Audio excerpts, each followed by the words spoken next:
Vous écoutez Bretagne 5, il est 8h15. Bretagne 5, l'invité de la matinale. Et notre invité politique ce matin est Lancelot Durand. Il est conseiller régional jeune de Bretagne, membre des Républicains et soutien du groupe La Droite Républicaine. Il est avec nous en direct au micro de la matinale. Merci d'avoir accepté l'invitation. Bonjour. Bonjour et merci pour l'invitation. Alors nous allons parler de quelque chose qui fâche comme ça d'entrée ce matin avec évidemment le gouvernement de Michel Barnier qui cherche à faire des économies. Voilà, il y a beaucoup d'économies à faire dans beaucoup de domaines. La feuille de route va être donnée dans les heures qui viennent par Michel Barnier avec néanmoins des économies à faire. Et où les faire et comment les faire, sans trop gréver non plus bien tout ce qui a été prévu, tous les projets de l'État. Est-ce qu'on rentre finalement dans l'austérité ? On est obligé de faire des coupes budgétaires, etc. La dette nous l'impose.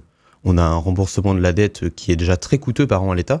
Donc on est bien obligé de faire des dépenses. Après, il y a certains secteurs où il va falloir éviter d'y toucher, notamment l'hôpital. Il y a déjà pas mal de dépenses et il y a déjà quelques problèmes. Donc on ne va pas pouvoir... voilà, il y a certains secteurs qui vont être encore, entre guillemets, qu'on va devoir privilégier. Après, encore une fois, le débat sur le budget, ça va être très compliqué parce que quand il faut faire des dépenses, augmenter les impôts, c'est pas quelque chose qui fait plaisir.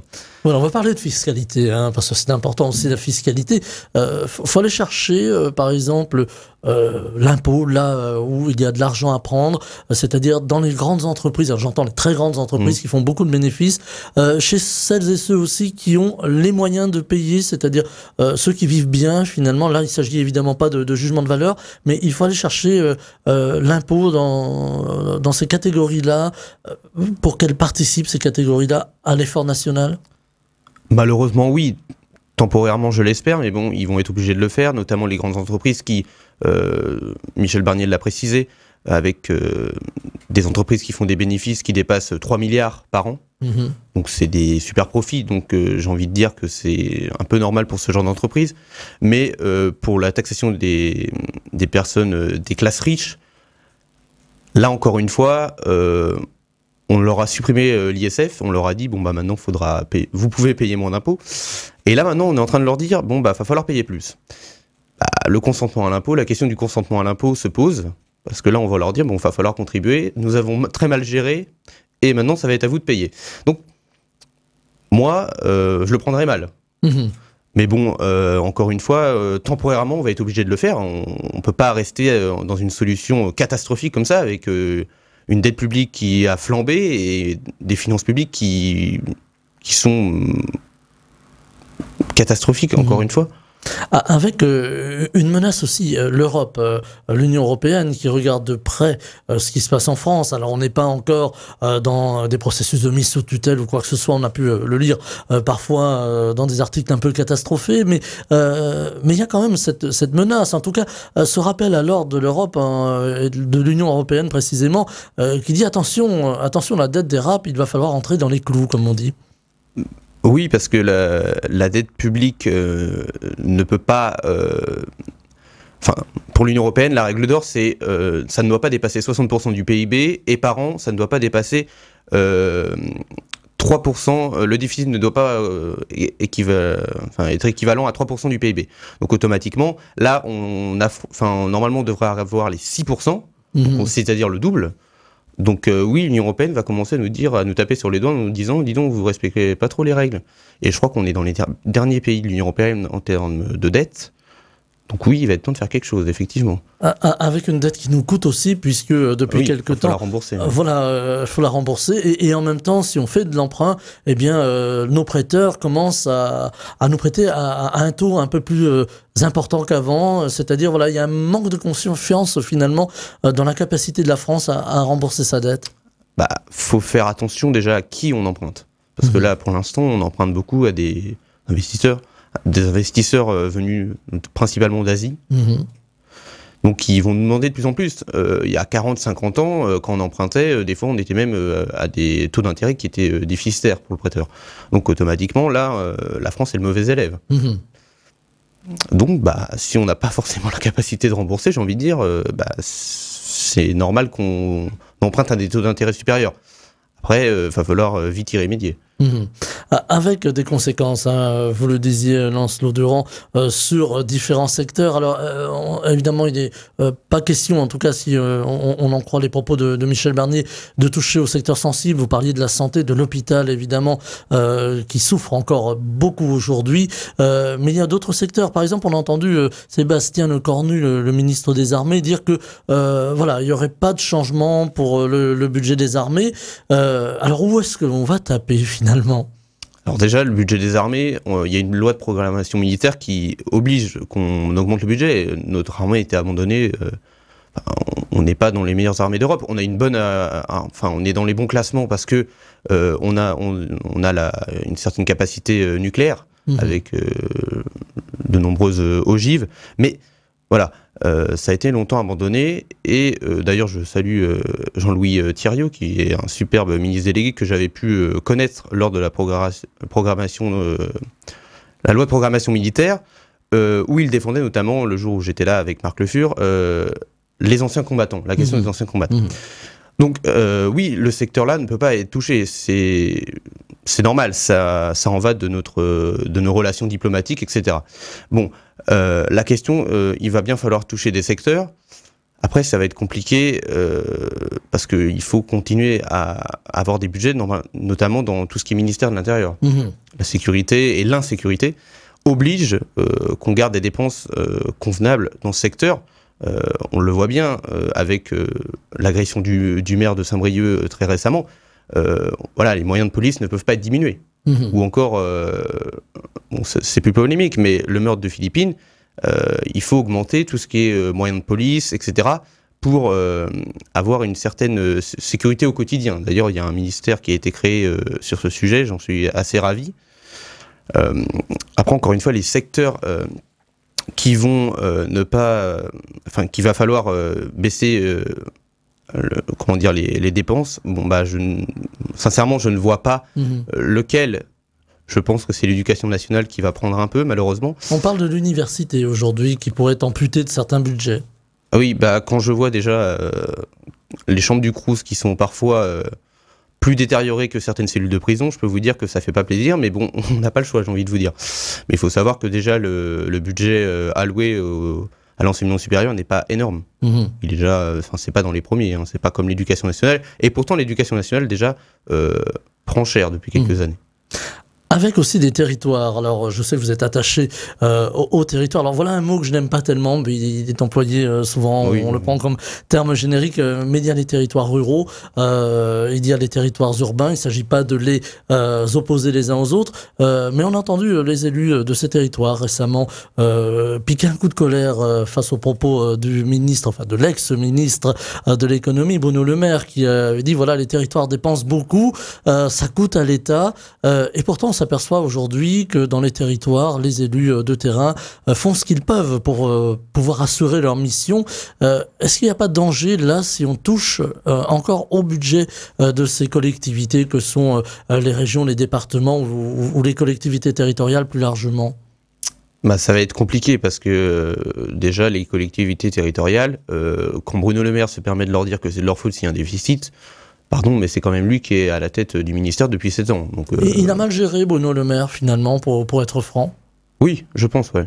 Je pense qu'il c'était un mauvais ministre de l'économie, il faut le dire. Mais rejeter la faute aux autres, c'est très malvenu de sa part. Il y a beaucoup de collectivités territoriales, notamment des mairies, qui survivent, qui n'ont pas assez de budget déjà pour gérer correctement leur commune sur une année. Donc, va peut-être falloir diminuer le budget alloué aux collectivités territoriales. Mais bon, c'est pareil, ça va être compliqué. Mais bon, la situation oblige, malheureusement. Avec des collectivités qui risquent de ne plus être à l'équilibre, finalement, alors qu'on leur oblige néanmoins d'avoir un équilibre budgétaire, en tout cas un budget équilibré.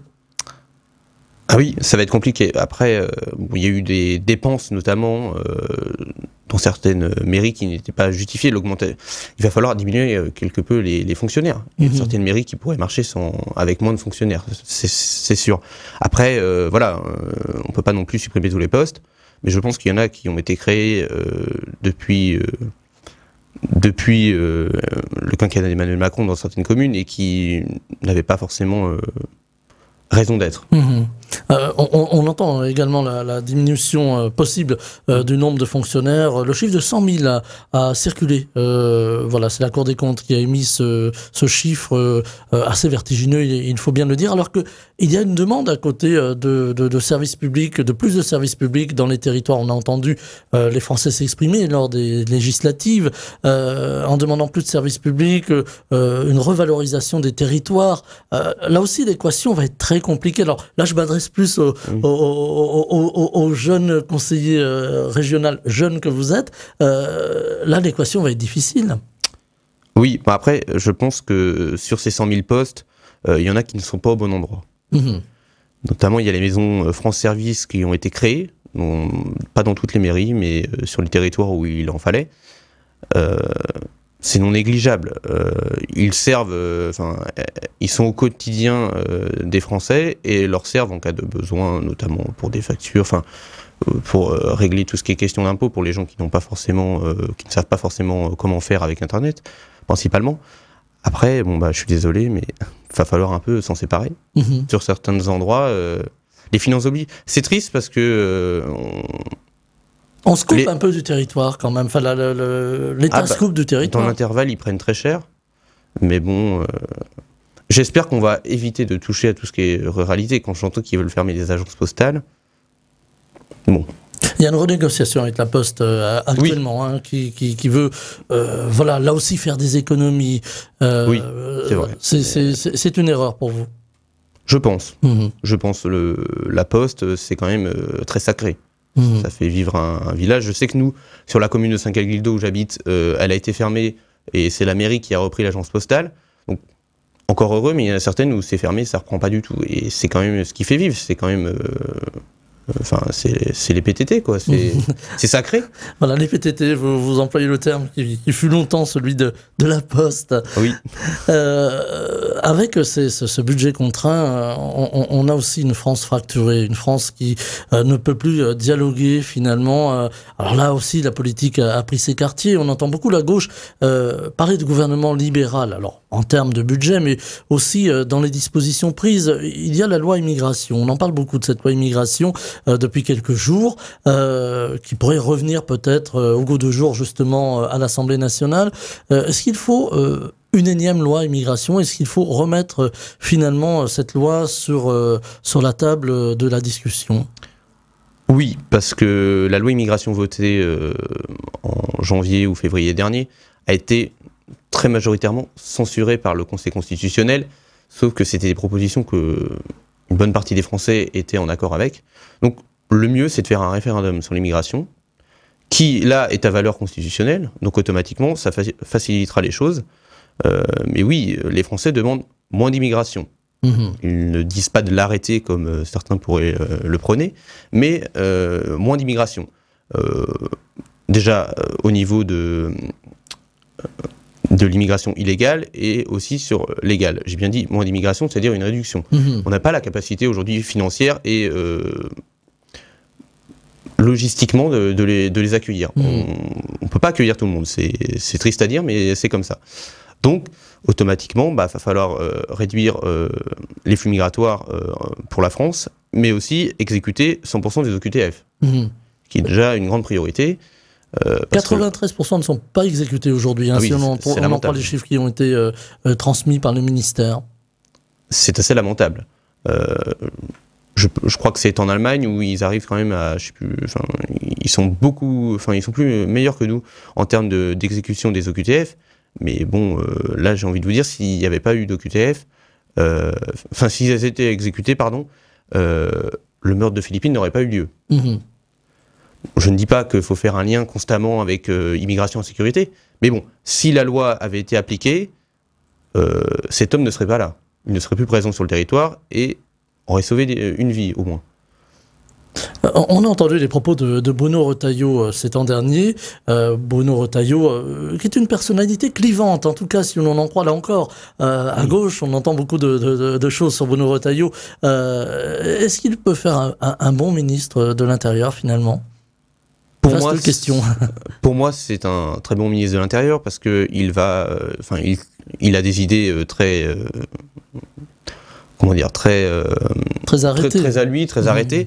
Mais voilà, quand il agit généralement. C'est pas quelqu'un qui vit pour la communication, c'est quelqu'un qui est dans l'action.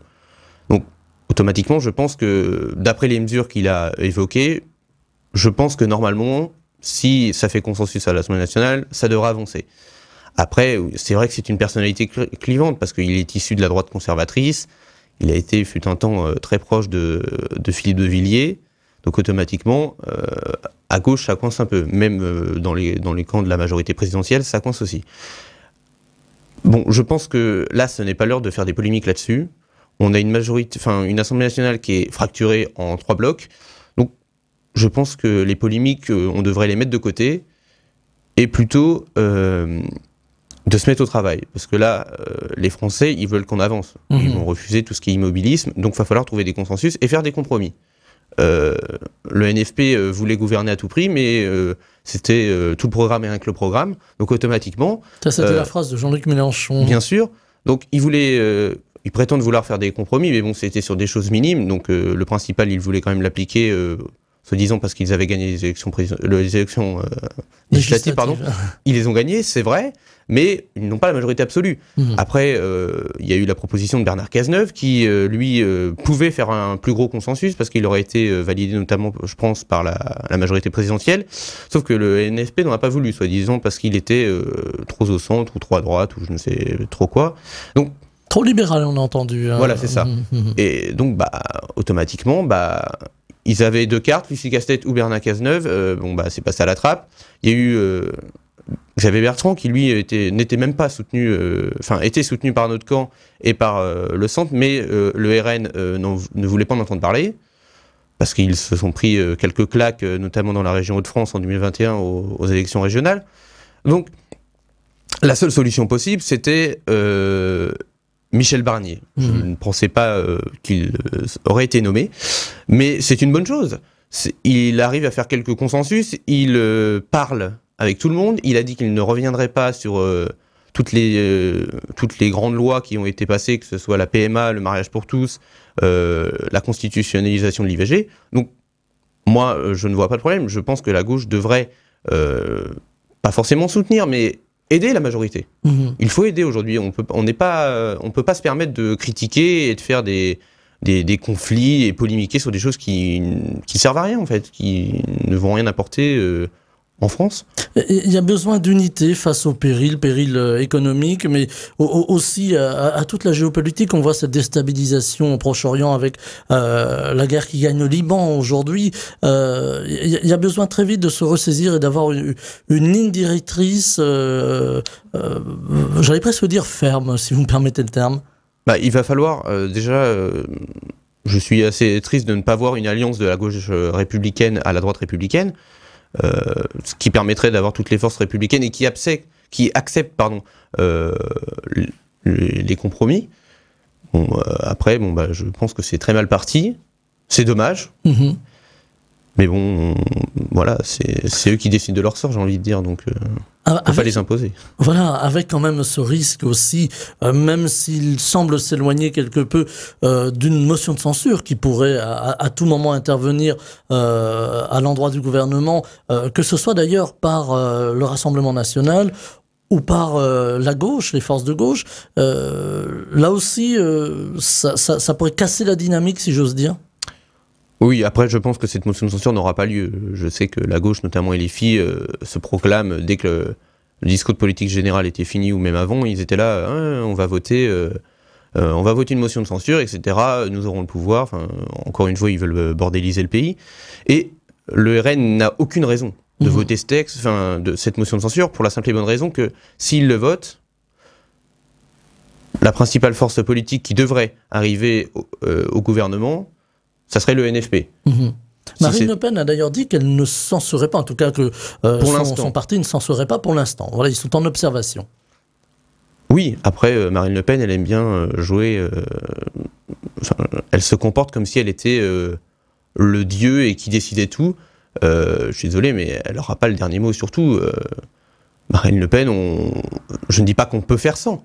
Mais là, pour l'instant, tout ce que les réformes qui vont être passées par Michel Barnier ne vont pas forcément leur faire plaisir. Puisque nous, on va proposer des choses qui vont faire plaisir plutôt à la gauche ou plutôt à la droite. Notamment sur l'écologie, je pense que le RN ne voudra pas en entendre parler, quoi. Voilà, il y a une urgence là aussi sur l'écologie. Vous qui êtes un jeune qui entre en politique, qui a déjà rompu à l'exercice, mais voilà, il y a des urgences comme l'écologie. La droite ne s'en est pas emparée assez suffisamment et assez suffisamment vite. C'est vrai que sous Chirac, elle s'en était emparée. Sous Sarkozy, ça a été mis un peu de côté. Malgré qu'on ait quand même engagé la réduction de la pollution sur les voitures thermiques. Donc, la gauche aime bien dire médiatiquement que c'est la seule à défendre l'écologie, etc. Moi, je pense que l'écologie, c'est une cause qui doit être défendue par tout le monde, et non pas par un côté politique.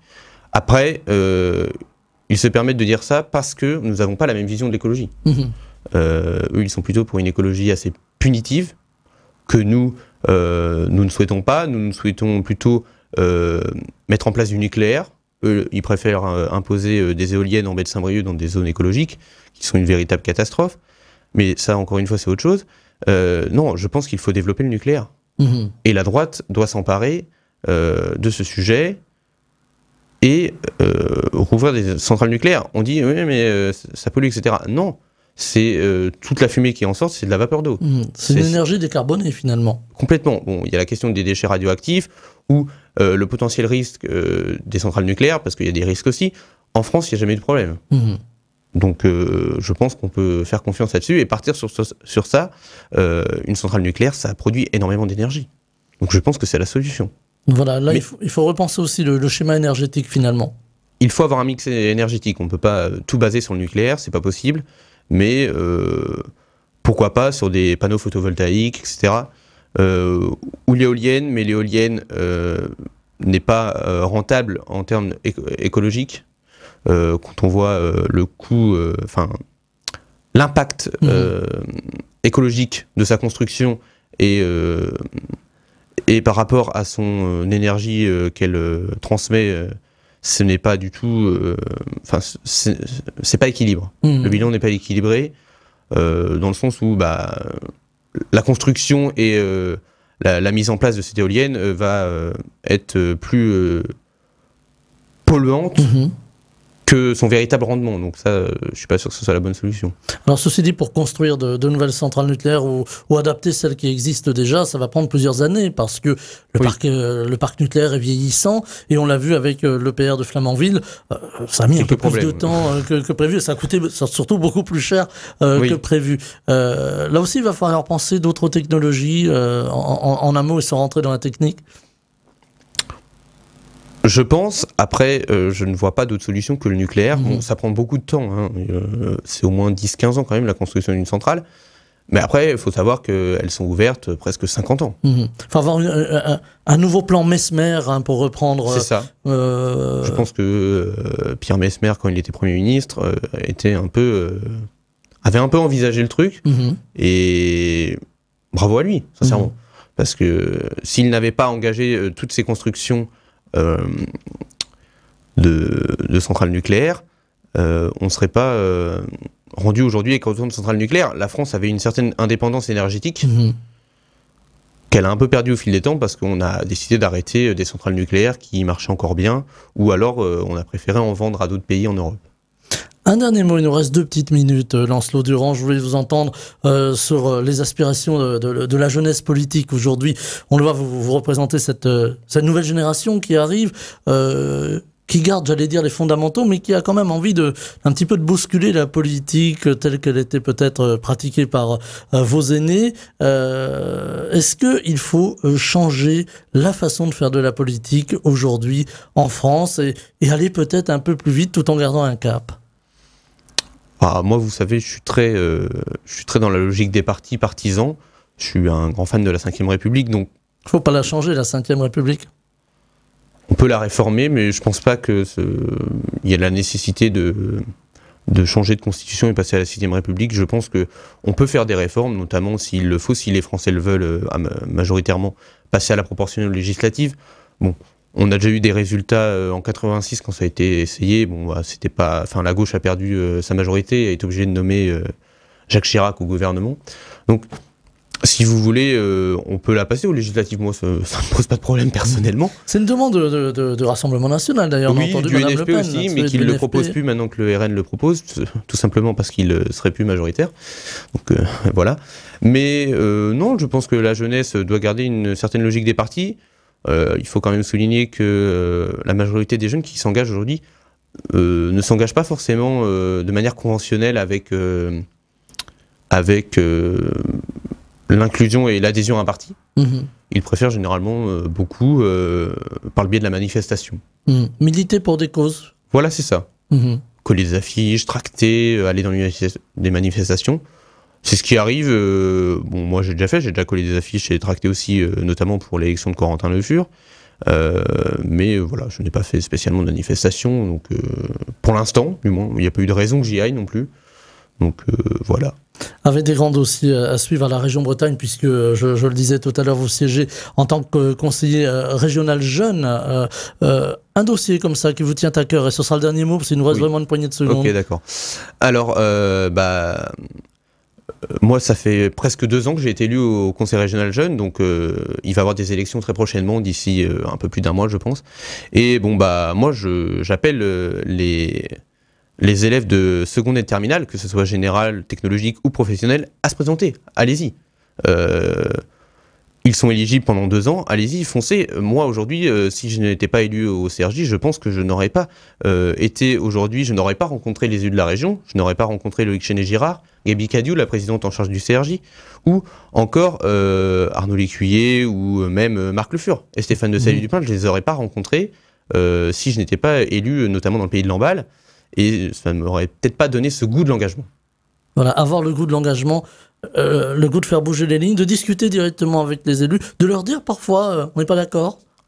Très clairement, c'est la démocratie, il faut accepter le pluralisme, il faut dire quand on n'est pas d'accord. Et bon, moi je m'engage à 200%, comme l'a dit Marc Le Fur, et je soutiens totalement à travers Corentin Le Fur, qui lui s'engage à 200%, il a déjà déposé 3 propositions de loi rien que dans le mois de septembre. Il fait à peu près presque 10 événements par week-end, excusez-moi, sur le territoire de sa circonscription. Donc quand on est élu, il faut être sur le terrain, mais aussi présent dans les institutions, comme il le fait. Voilà, donc moi je suis en faveur et je soutiens ce genre d'engagement. Un tout dernier mot, vous avez une perspective de carrière, vous avez envie d'aller plus loin en politique? Oui, pourquoi pas être conseiller municipal à l'avenir d'ici 2 ans, ça m'intéresserait. Après, là personnellement, j'envisage de continuer mes études en droit et voilà, j'aimerais bien être collaborateur parlementaire, ça m'intéresserait. Alors au Sénat ou à l'Assemblée nationale ou au Parlement européen, ça j'en sais rien encore, on verra bien. Mais voilà. Je suis intéressé par cette profession. L'engagement avec Lancelot Durand ce matin, conseiller régional jeune de Bretagne, membre des Républicains et soutien du groupe La Droite Républicaine, qui était avec nous en direct dans la matinale de Bretagne 5 pour l'interview politique. Merci beaucoup, belle journée. De rien, bonne journée à vous et bonne journée aux auditeurs. Bretagne 5, Stéphane Hamon, le 7-9.